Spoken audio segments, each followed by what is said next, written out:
बैठते हैं प्रभु श्री राम जी। और उसी समय नारद जी महाराज वीणा बजाते हुए प्रवेश करते हैं और उनका आना अब प्रभु का गुण गाना प्रारंभ करते हैं।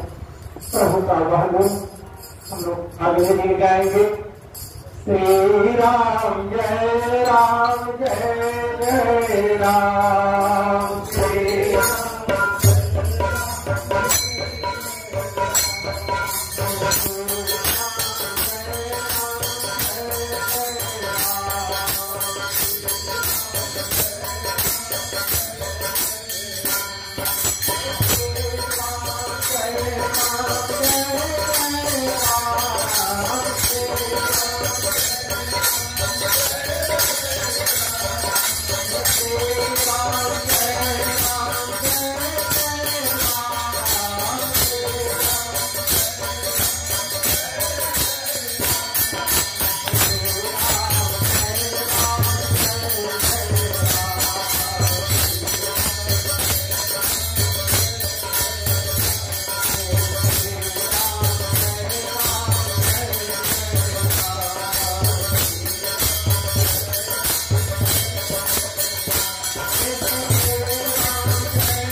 आज कथाई करो शंभुना ध्यानवान राम लखन सिया जानकी सदा करहु कल्याण।